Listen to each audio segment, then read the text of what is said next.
현대차 그룹이 사실상 반쯤 이민 간다고 생각을 하고 거기서 이제 제2의 내수시장, 한국보다 큰 내수시장을 찾겠다라고 생각하고 간 거라고 생각을 합니다. 그리고 그래야 하죠. 그럼 그 길에 현대차만 가느냐? 어쩔 수 없죠. 미국이 비용이 더 들더라도 자국에서 하고 자국 생산을 늘리고 자국의 제조업을 안보 때문이라도 갖고 있어야 되겠다라고 판단한 만큼 뭐 삼성이고 포스코고 SK고 LG고 갈 수밖에 없는 상황이 된 겁니다. 한국이 룰을 만드는 나라는 아닙니다. 룰을 만드는 나라였으면 좋겠지만 그건 어쩔 수가 없고요. 그래서 사실 이런 각종 선박들을 운영하는데 몇 년 후까지는 관세가 얼마지만 또 시간이 지나서 미국산을 쓰면 또 얼마 떨어지고 이런 식으로 계속 미국이 설계를 해가고 있고 들어오도록 유도를 해가고 있는 상황인 겁니다. 그 이익률이 낮은 대만의 전자기기 업체들 있잖아요. 미국의 압박에 맞춰서 그 공장이나 이런 걸 더 늘리겠다고 했거든요. 그런 걸 보면 미국 정부의 압박이 정말 전방위적으로 들어오고 있는 겁니다. 세계의 그 기업들이 이렇게 움직이는 건 이건 어쩔 수 없는 상황이다.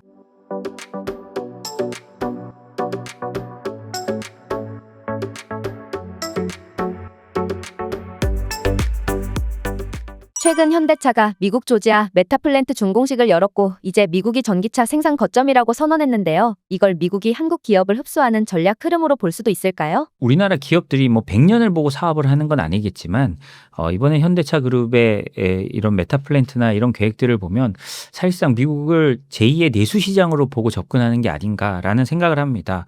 그러니까 우리가 늘 말하지만 마코 루비오 국무장관이 자기의 그 취임을 위한 청문회 때 말했듯이 21세기를 넘어갈 대결이 미중 대결이란 말입니다.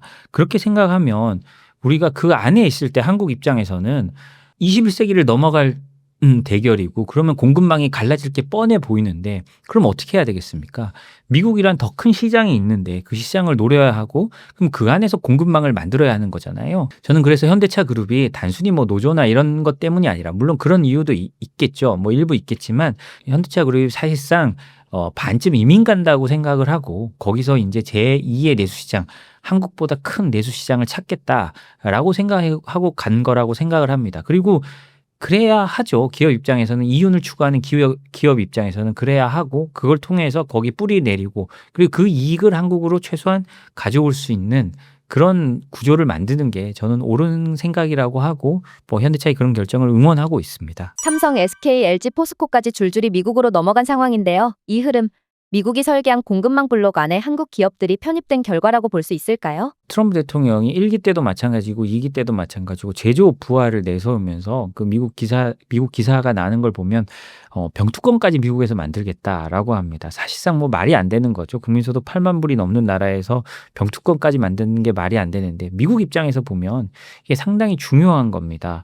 왜 그러느냐? 코로나 때 공급망 위기가 닥쳐보고 사실 중국이 요즘에 히토류를 쪼고 있다는데 어쨌든 여러 면을 가지고 미국이 보다 보니까 코로나같이 위기가 터지니까 항생제조차 미국에서 만드는 게 없어서 어려움을 겪었다는 겁니다. 사실상 미국은 우리가 모든 게 나고 원유도 있고 어마어마한 농토도 있고 기술도 있고 모든 걸 가진 나라, 전 세계에서 가장 축복받은 땅 위에 세워진 나라라고 생각을 하지만 위기 시에 보니까 미국이 항생제조차 만들 수 없는 나라였다는 겁니다.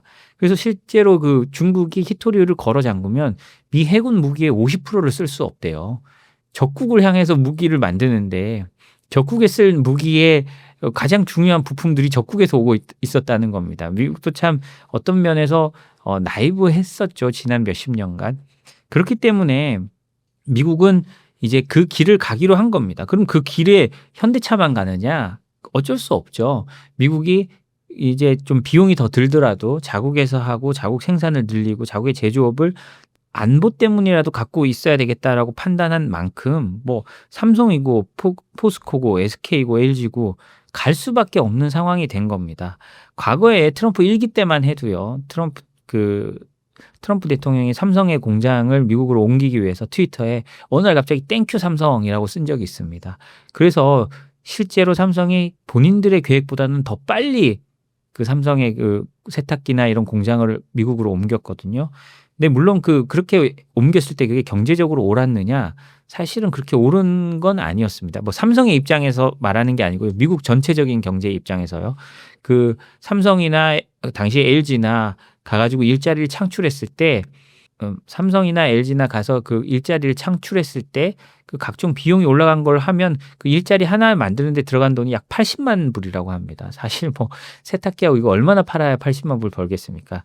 전혀 그 경제적이지 않지만 오히려 인제 그걸 똑같이 생각해 보면 안보적인 측면에서 보면 미국 입장에서는 필요하다는 거죠. 그런 것들 의약품, 반도체 끌어와야 된다는 겁니다. 배터리 더더욱 그렇죠.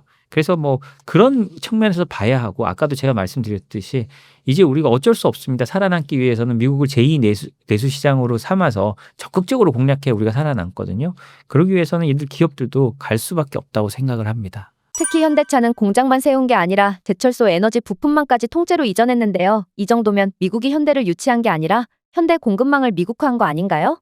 제가 계속 이 공급망에 대해서는요. 뭐 피터슨 연구소 이런 데서 나온 보고서들을 보면 명확합니다. 앞으로 미래의 공급망은 미국 중심의 공급망 그리고 중국 중심의 공급망으로 나뉠 거라는 거고요. 우리 업체들은 특히 미국에서 돈을 많이 벌고 있기 때문에 미국의 공급망을 따라갈 수밖에 없습니다. 아쉽지만 그게 현실이고 그 길을 따라가야 됩니다.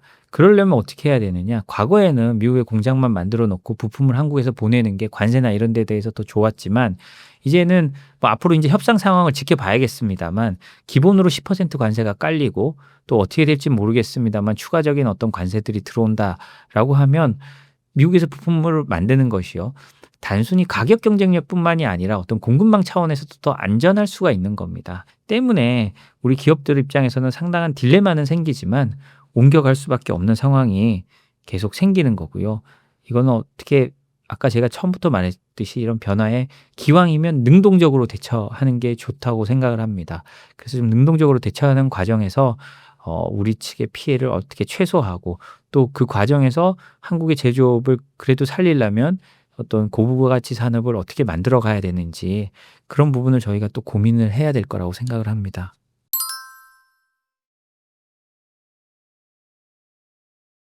IRA 이후 유럽, 일본, 한국 기업들이 대거 미국에 끌려가고 있잖아요. 한국 기업들이 스스로 떠난 게 아니라 미국이 전략적으로 흡수한 결과라는 해석도 가능한가요? 당연히 설계된 거죠. 미국이 그렇게 하기 위해서 지금 이 일을 하고 있는 겁니다. 해외 기업들을 끌어들이고 지금 뭐 조선업 협력하자고 미국이 그러잖아요. 그러면서 처음에는 한국 기업들에게 인제 뭔가 할 수 있는 기회를 열어주겠죠. 그래서 한국에서 위탁해서 만들고 뭐 하는 게 가능하지만 결국은 미국이 원하는 게 뭐냐? 미국 안에 조선소를 만들라는 겁니다. 똑같습니다. 이 자동차와 똑같이 미국 안에 조선소를 만들고 한국 업체들이 운영을 하면서 그 부품이나 이런 공급망도 다 미국에서 해라라는 거거든요. 그래서 사실 이런 각종 선박들을 운영하는데 뭐 몇 년 후까지는 뭐 관세가 얼마지만 뭐 또 시간이 지나서 미국산을 쓰면 또 얼마 떨어지고 이런 식으로 계속 미국이 설계를 해가고 있고 들어오도록 유도를 해가고 있는 상황인 겁니다. 그래서 미국은 전 세계의 제조업 회사들을 끌어들이려고 노력하고 있습니다. 심지어 그 이익률이 낮은 예를 들자면 홍하이 같은 대만의 이런 전자기기 조립하는 업체들 있잖아요. 이런 대만의 유력 그 전자기기 제조업체, 그러니까 OEM을 받아서 그러니까 애플이나 이런 데 그러니 애플이나 뭐 다른 회사들의 그 주문을 받아서 전자기기를 만드는 그런 업체들 상위 6개 업체들 중에 5개가요. 지금 미국에 공장을 짓겠다고 발표를 했습니다. 마진도 박하고 미국에서 그 조립 공장이 될까요? 쉽지 않잖아요. 그건 낮은 임금으로 하는 거고 뭐 중국이나 이런 데서 낮은 임금으로 하는 건데 그럼에도 불구하고 미국의 압박에 맞춰서 그 공장이나 이런 걸 더 늘리겠다고 했거든요. 그런 걸 보면 미국 정부의 압박이 정말 전방위적으로 들어오고 있는 겁니다. 그런 부분은 한국 입장에서는 좀 상당히 기분 나쁠 수도 있고 대만 입장에서는 더더욱 기분 나쁘겠죠. 그렇지만 세계의 그 기업들이 이렇게 움직이는 건 이건 뭐 어쩔 수 없는 상황이다라는 걸 판단한 것 같습니다. 왜 미국은 지금 현대차를 그것도 전기차, 철강 배터리 체인 전체를 들여오게 만든 걸까요? 시장 확보 이상의 계산이 있었던 건가요? 미국이 중국과의 패권 경쟁에서 지금 가장 부족한 부분은 첨단 산업 제조업 기술입니다. 물론 미국의 모든 기술이 나오죠. 애플이나 구글이나 뭐 엔비디아나 미국에 다 있지만 거기에 첨단 산업의 부품을 공급하는 건 동아시아에 다 있습니다. 한국, 일본, 대만 정도에 있잖아요. 그리고 자동차도 마찬가지입니다. 전기차요. 물론 테슬라도 잘 만들지만 그 외에 잘 만드는 나라들은 당연히 한국도 있고요. 뭐 아니면 뭐 유럽에도 있고 하지만 전기차 부분은 가장 많이 잘 만드는 나라는 중국입니다. 그러면 거기에 대항할 수 있는 어떤 그 기술 연합체를 만들어야 되잖아요. 그렇게 생각했을 때 미국 입장에서는 그런 회사들을 계속 끌어들이려고 하는 겁니다. TSMC 최고급 반도체 공정을 미국에 만들어라고 계속 압박하는 이유가 그겁니다. 그러면 그 전기차도요. 전기차가 최신이니까 거기에 대한 것도 현대차에서 니들이 만들고 싶으면 기왕 여기서 만들어라. 우리가 세제 혜택도 주고 다 준다. 여기서 만들어라. 라고 하는 거고요. 그렇기 때문에 이건 당연히 지정학적 계산에서 출발하는 겁니다. 우리에게 부족한 게 뭔지를 따져보고요. 거기에서 맞춰서 전략을 만들어가고 보조금도 만들어가는 거죠. 뭐 트럼프 대통령은 채찍의 수위도 거기에 따라서 달라지는 거고요. 그래서 이런 산업의 변화를 일으키는 가장 큰 요인이 뭐냐라고 하면 당연히 지정학입니다. 결과적으로는 한국이 자유무역 아래 산업 주권을 잃어가고 있는 거 아닌가요? 자발적 탈조선이 아니라 미국 중심 경제 질서로의 구조적 편입이라고 봐야 하나요? 미국이 2차 대전 이후에 계속되어 오던 자신의 질서를 지금 바꾸려고 하고 있습니다. 질서를 만들 사람이 룰을 바꾸려고 하는 건데요. 좀 안타까운 면도 있습니다. 그렇지만 뭐 세계가 그렇게 변화하고 있으니까 우리가 과거의 룰을 만드는 사람한테 계속 그 룰대로 하세요라고 말하기가 좀 쉽지가 않은 상황입니다. 더군다나 트럼프라는 사람은요. 자신의 그 트위터에 여러 번 적었는데 트럼프의 황금 룰이라고 합니다. 황금을 가진 자가 룰을 결정한다라고 하는 거거든요. 지금 뭐 가장 많은 황금을 가진 나라는 미국입니다. 그리고 미국이 자신을 위한 룰을 다시 짜고 있는 상황이거든요. 그럼 어떻게 해야 되느냐?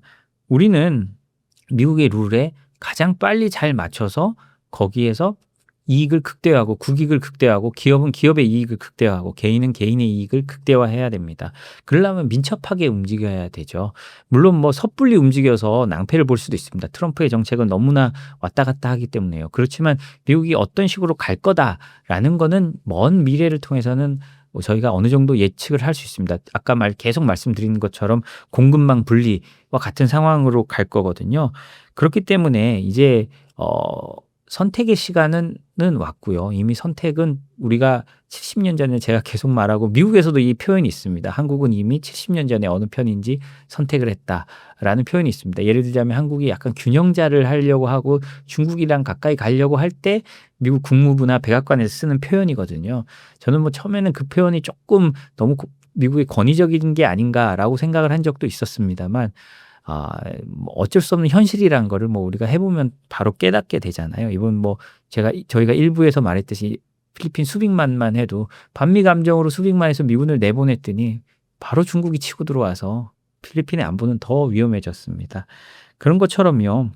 이 미국이 만드는 새로운 공급망, 새로운 구조에 우리가 좀 능동적으로 참여하는 것이 우리의 국익에도 더욱 맞다고 저는 생각을 합니다. 현대는 미국 전략의 그물망에 들어갔고 한국은 그걸 뉴스로 소비했다라는 말도 있는데요. 지금 한국은 미국의 블록 전략에 편입된 건가요?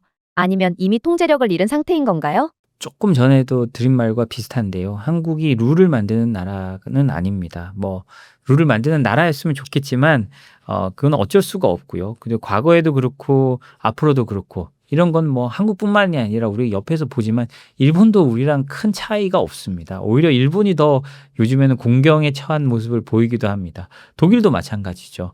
그 미국의 뭐 관세 이런 데에 대해서 싸운다고 하지만 실제로 싸울 힘이 독일도 없고 일단은 그 EU에서 뭔가를 해 나가고 뭐 보복 관세를 한다지만 실제로 말만 그렇지 아직까지 제대로 나오지는 않았고요. 그렇기 때문에 우리가 어떤 변화에 거부한다기보다는 앞서 적응하는 모습을 보이는 게 맞다고 생각합니다. 그렇지만 뭐 그게 일본이나 뭐 다른 나라처럼 뭐 합의도 안 되는데 우리가 나서서 우리가 먼저 해결해 드릴게요 이런 게 아니라 눈치도 잘 봐야겠죠. 이게 사실은 상당히 눈치 게임의 싸움에 되어 있습니다. 그 눈치를 잘 보면서 적당한 시점에 적당한 수위로 그리고 우리 경쟁자들보다 1%라도 좋은 조건을 얻을 수 있다면 그 조건에 맞춰서 협상을 해서 나가는 게 한국에선 가장 좋은 시나리오라고 생각을 합니다.